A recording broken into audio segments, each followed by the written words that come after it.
Sungguh-sungguh Allah sangat ridho ketika seorang hamba itu makan ketika sesuap nasi dia muji Allah, ketika minum seteguk nasi dia muji Allah. Itu kalau orang diridhoni Allah itu wali betul. Itu untuk jadi wali itu gampang, kamu makan ridho, kamu nginjak buminya Allah ridho seneng, kamu hidup keseharian aman seneng. Nah ini supaya sampean kita semua ngaji betapa panduan Rasulullah untuk menggapai ridho Allah itu banyak yang keseharian sekali. Saking kesehariannya banyak dalam hadis dan itu sahih.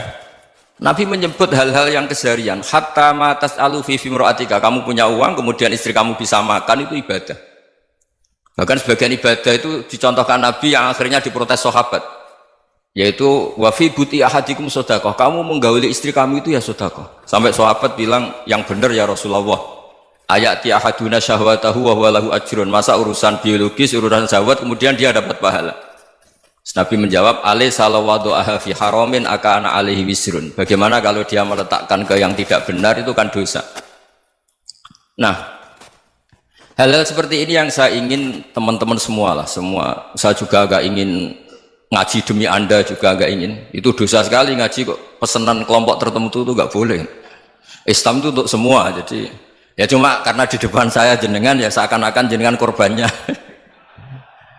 Itu ada ilmunya dalam usul fikih itu. Jadi orang itu harus ngaji usul fikih.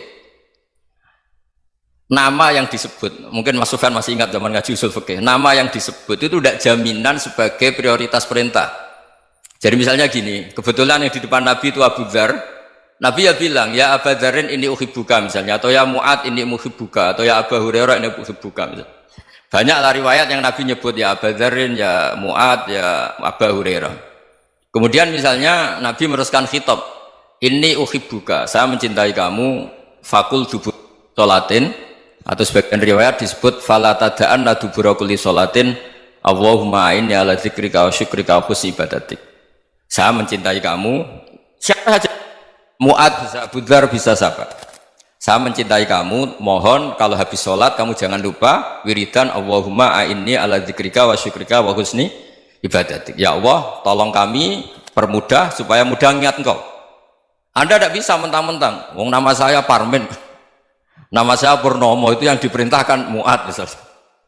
Jadi yang disebut satu, tapi khitab itu untuk siapa saja.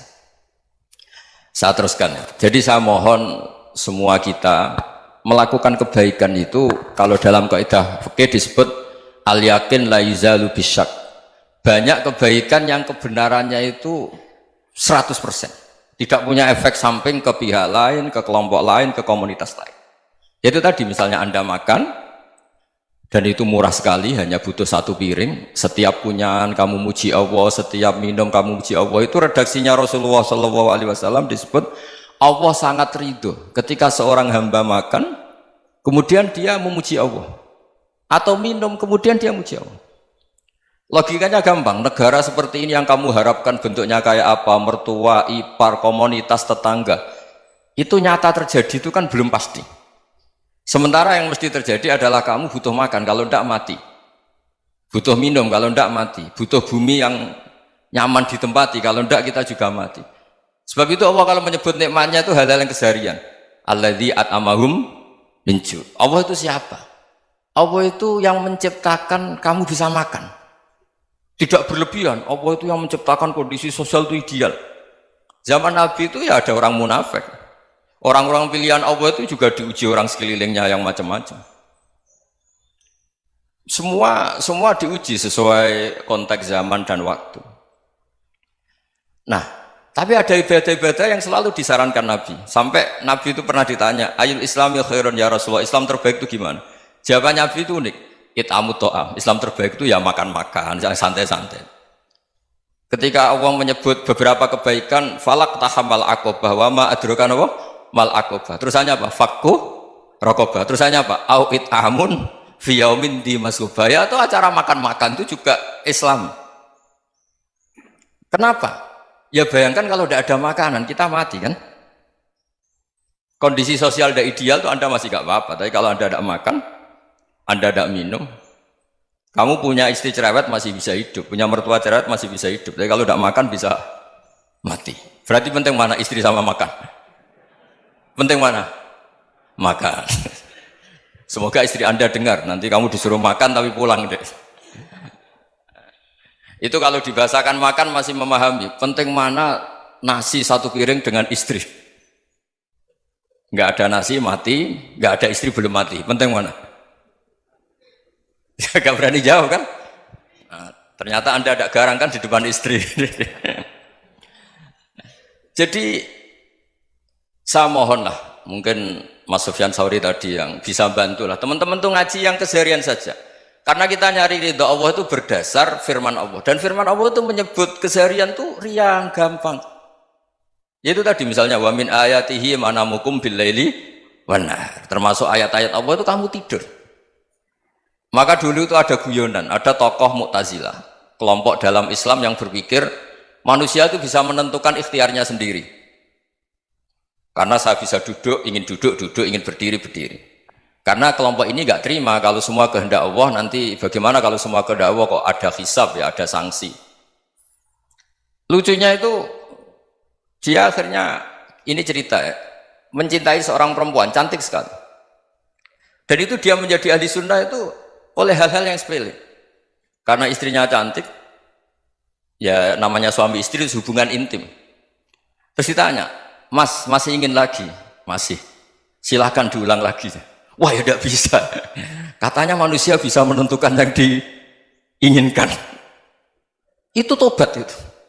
Itu nggak bisa ditobatkan Mas Sufyan Ats-Tsauri. Orang cantik yang mudah nobatkan orang itu orang cantik. Segampang itu.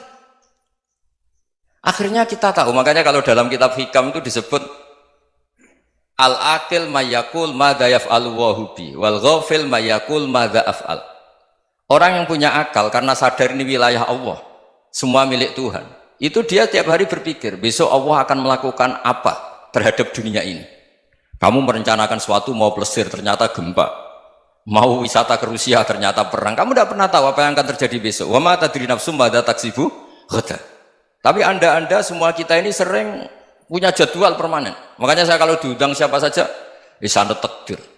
Yang jelas Gus ini acara penting. Ya masih acara penting nak pangeran ngersakno piye? Kok ape dadi pangeran? Kamu kok mau jadi Tuhan? Itu kadang ya kiai. Penting Gus acara ini jenengan harus memastikan bisa. Loh kamu itu yang ngajarin tauhid, sesuatu itu biadillah kok bilang-bilang apa pasti. Kalau saya terus tak tobatkan loh kamu kata saya itu. Ya kalau gitu Gus bilang insya Allah. Wah itu hati saya, fisik saya, roh saya sudah bilang insya Allah. Tidak usah kamu latih kata saya. Nah hal-hal tauhid keseharian itu gampang sebetulnya.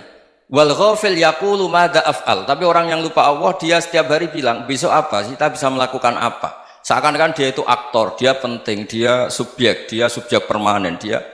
Padahal kita ini hanya objek kehendak Allah Subhanahu wa taala. Karena kita yakin sesuatu yang terjadi di alam raya ini kita tidak bisa apa-apa. Makanya saya sering ngaji, sering bilang saya, ketika Anda mensifati Allah, dia yang menghidupkan. Sudah itu tanamkan, sehingga ketika kita mati, santai saja. Kenapa santai?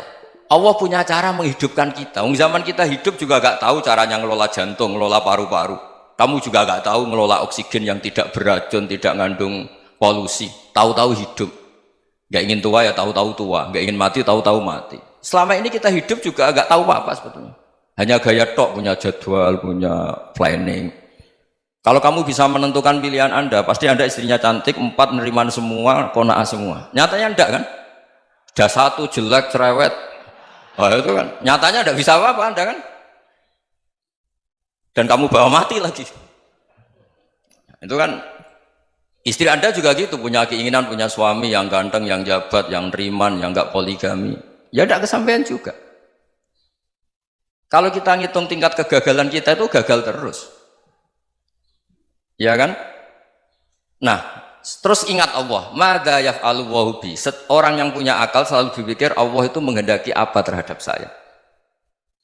Lalu sama-sama orang melihat orang yang serius, itu kata Anda itu pemikir berat, serius, senang punya tokoh yang merengut tuh, karena kamu anggap serius. Tapi sebagian orang anggap orang yang serius itu wong merengut, wong masam, wong muka kok ditekuk.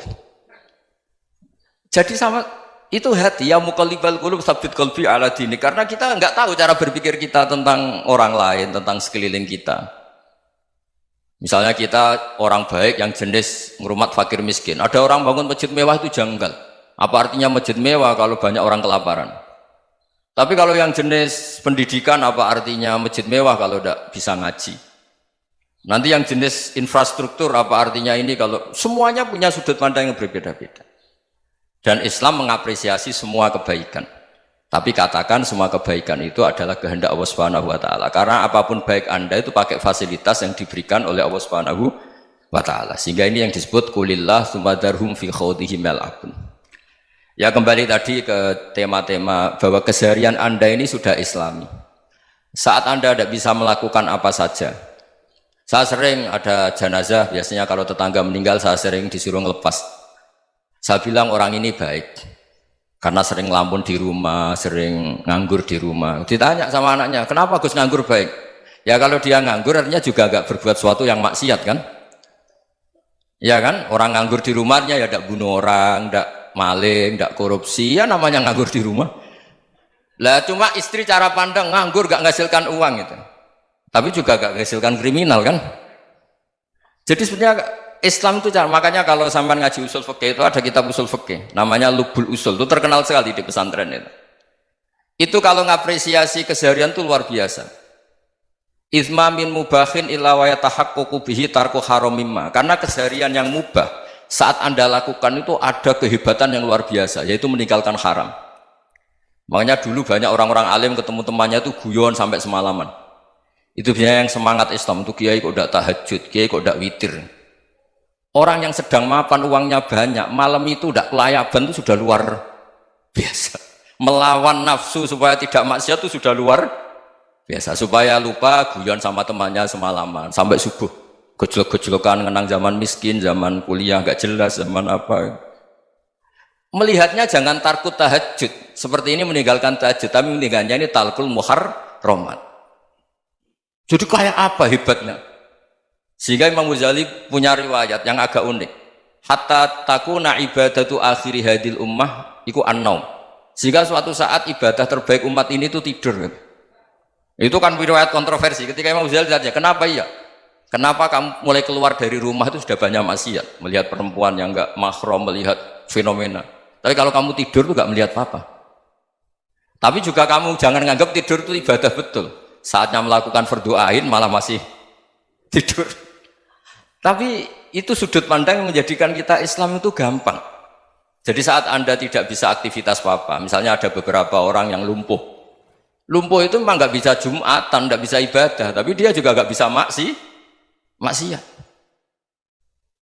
Tidur itu memang Anda saat itu tidak bisa tahajud, tidak bisa witir, tapi saat itu ada zina, ada maling, tidak gosipkan orang, tidak bully orang, tidak menanamkan kebencian, tidak hasud. Sehingga tidur menurut Allah Ta'ala ya wa min ayatihi manamukum billaili apa? Wan-nahar. Karena di tidur itu selain ada unsur istirahat, jaga kestamina, juga ada unsur meninggalkan beberapa keburukan.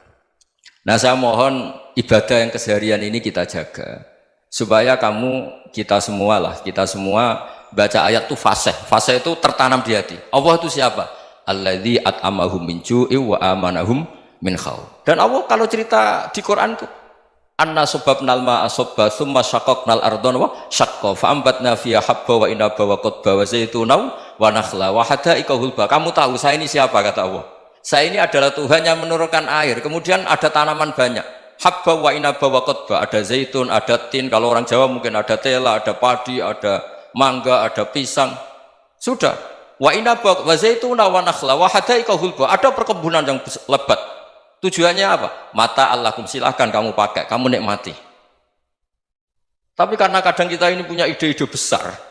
Tadi untuk syukur saja nunggu punya istri riman, rumah baik, tetangga baik, komunitas baik, semuanya baik baru syukur. Lama-lama nanti ada di surga, syukurnya nunggu surga paling kelas A. Itu sudah ada yang menghuni Rasulullah, kamu nggak boleh di situ. Masa untuk syukur saja? Repotnya Masya Allah. Jadi mohonlah Quran yang kalau Anda hafalkan juz amma itu kan ada ayat-ayat yang kayak tadi. Ya, fal yang dzuril insanu ila ta'ami. Coba lihat Apa yang kamu makan ya? Dari mana? Dan untuk mempertahankan hidup kamu keseharian. Jadi jangan kira ibadah itu harus membentuk komunitas yang versi Anda. Ibadah itu harus yang hal yang mulu-mulu. Kesehariannya Anda alami. Loh ini saya tidak bikin-bikin. Saya ngaji bukan karena berdasar pesanan. Itu ayat yang saya baca kan betul ada ayatnya kan. Fal yang dzuril insanu ila tu'ami anna sababnal ma'a sabba thumma syaqqaqnal ardo syaqqa fa ambasna fiha habba wa inaba wa qadba wa zaituna wa nakhla wa hadaiqa ghulba. Terusannya apa? Mata'al lakum, silakan kamu nikmati. Mata itu silakan kamu nikmati. Ya kayak sampean dikasih hidangan ya makan. Ya sudah makan, habis makan ya minum, habis itu ngantuk ya tidur. Ya sudah normal-normal saja.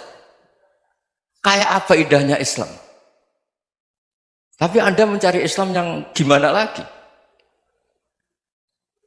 Nah itu yang diajarkan guru-guru kita, diajarkan sanad kita sampai Wali Songo, sampai Rasulullah SAW. Bahwa pada akhirnya ada jihad, ada perang. Itu dulu memang perang, bukan membunuh, beda. Dulu kita dijajah Belanda ya perang, dan itu normal karena kita dijajah. Jadi ketika orang lain ingin baik sama kita, wa in ahadum minal musyrikin astajaruka ya fajirhu hatta yasma'a kalam Allah. Kalau mereka ingin baik ya kita baik. Makanya ada istilah musta'man, mu'ahad. Kalau mereka ingin damai, berdampingan dengan kemajmukan ya itu yang lebih baik. Karena memang Islam menghormati proses perdamaian. Wa in janahu lis-salmi ya fajnah lah. Kalau ingin damai ya kita harus